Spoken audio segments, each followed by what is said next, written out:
Hello, everyone. Firstly, I must say I'm super happy and honored to join this set of 6 presentations called Global Light.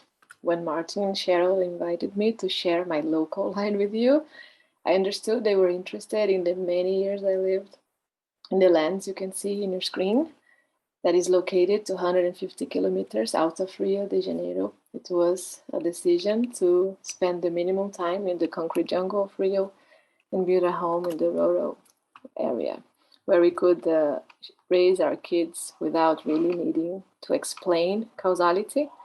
Life here is really shaped by causes and consequences. A simple example is our water heating system is solar based, which means a few days of overcast skies means cold shower, which is not such a big problem in the tropics.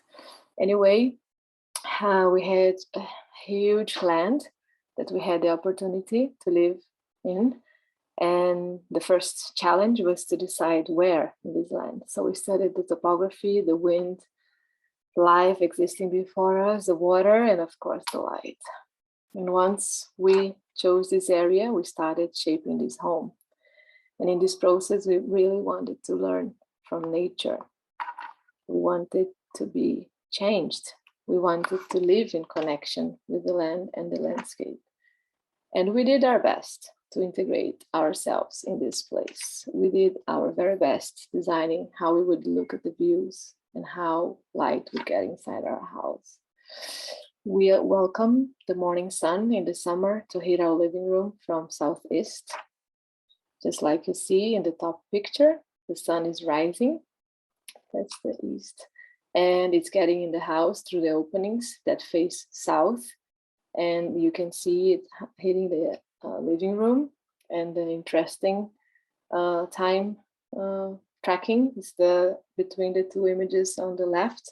It's a gap of 37 minutes. In our bathroom, it is such a privilege to be able to shower on the sunlight and skylight.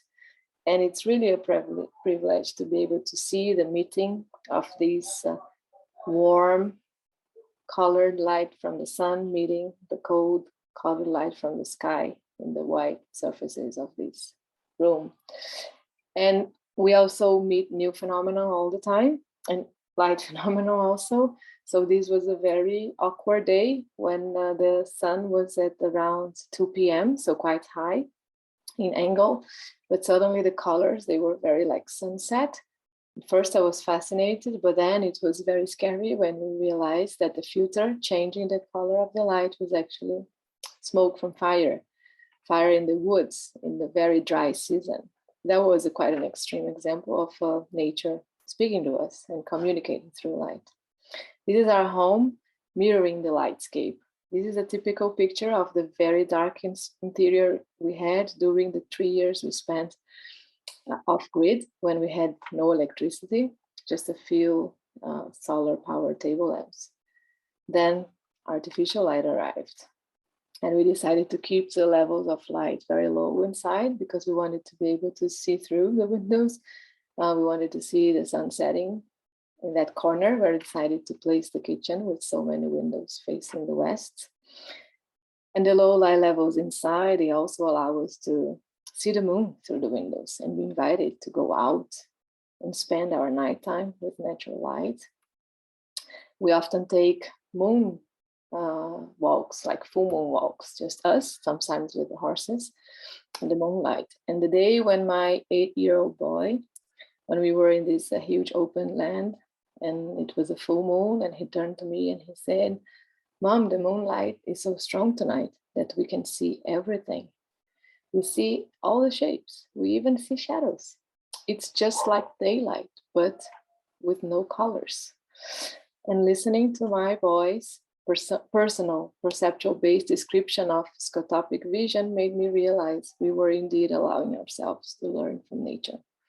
And this relationship has many strong aspects. Another positive one is to realize how much life builds around, like the birds that came and live around us these days, and we even recognize them, even if they are wild and free, and they are there basically because we are there and we planted trees with fruits.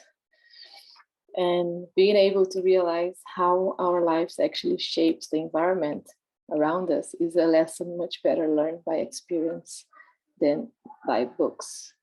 I'm very thankful for this time and for you listening to those very intimate thoughts that I brought to share with you based on my personal observation of natural light and my attempt to live in harmony with the earth. Thank you.